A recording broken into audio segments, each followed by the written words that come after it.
Hello, we're going to have a look at modules. Why do you need modules? Let's say fun with modules. Python comes with a lot, but sometimes you want to extend what it can do. And rather than load all the extra little bits every single time, what you can do is just bring them in when you need them. Almost like saying, go to the shops and you want to buy some cheese, make a cheese sandwich, you don't need those in the house every single time. So let's create a very simple module. So I'm just going to do a little thing to say print start at the beginning, and let's Control C and then Control V that one and do, guess what? End.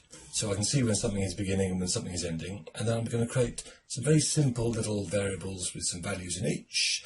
A equals 1, B equals 5, C equals A plus B. And then finally I want to output that with a print C. Okay, pretty exciting. Well, that'll do. If I just right click on that and then choose run it, I've got start 6 end. So basically I've got my C coming out there with a value, and I've got my end at the bottom. So let's say I have to do something like this frequently, but rather than do those same 4 lines every single time, I want the system to say, okay, I want to remove that to be run those lines every time, and I'm going to put those within a module. So I'm going to define this module, so def for define, I'm going to call it my_1, and I'm going to put some, I'm not going to put any arguments in there, so I'm going to put open close bracket, followed by a colon. When I hit return, you'll notice I've already put an indentation in there, and what I'm going to do, I'm just going to paste those things in. Oh god, I'm going to have to sort the indentation out on that one. Indent that bit in there, get the C in there, let's bring the print C up a bit and push that one over too. Okay, I've still got some lines there, it's a bit picky.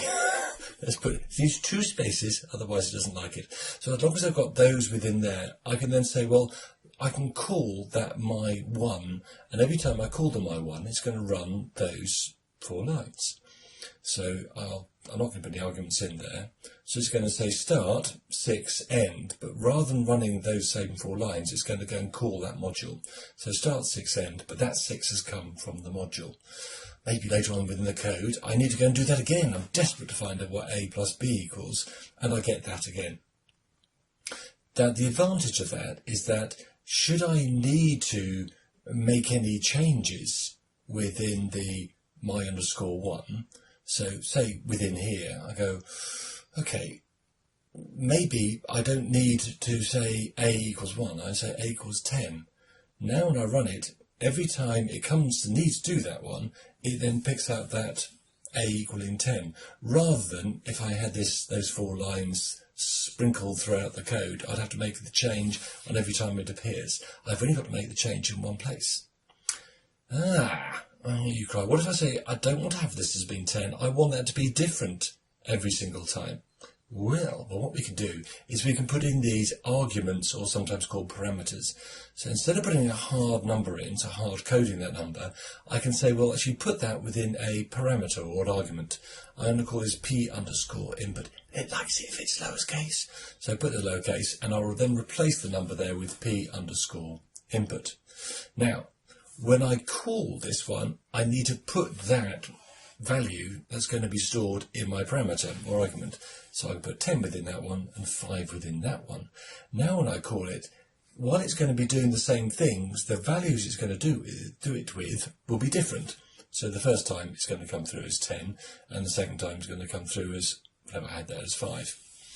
So it'll then going to add the B to that, and then print out the A plus B, and therefore I'm going to get a different C value within it. So 10 plus 5, and then 5 plus 5 is going to give me 15, and then 10.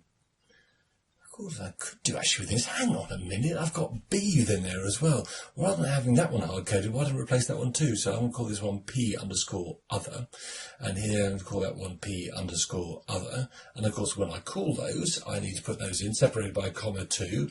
I put a different value within each of those, and then put a different value for that one, and I run that one. I get completely different values, but it's doing the same bit of work, in effect. It's adding whatever 2 numbers I decide to put in there. That makes life an awful lot easier.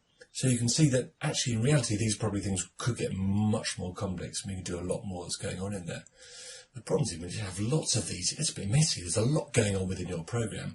So what we can do is say, well, I want to store that one outside the main part of my program. And I'm going to put it elsewhere and then call it in from where I need it. Hence my my_module sitting there. What was that there for? So I'm going to highlight that and I'm going to Control X to cut it. Oh, that's poor form, isn't it? Let's right click and cut so you can see what I'm doing. And I go to the modules and then I'm going to paste that in within there. So now it's going to say, okay, I can then call it from there, but, and you'll see that my_one has got those red lines. So it goes, I don't know where these are. I don't know what you're talking about. So what I've got to do, I've got to then import the my_modules. So in effect, I'm giving it an indication of where these are. Go and find these. So it's an import, and then I can say my_module. Let's just give it a dash line within there. And I've still got the red line on there, so it's still not liking something.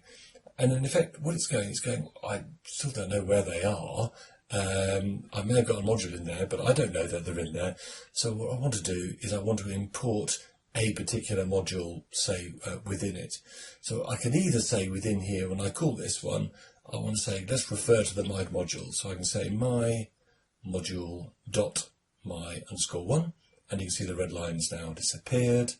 And I do, let's copy Control C and Control V, and that's both disappeared. Now when I run it through, it'll quite happily find it.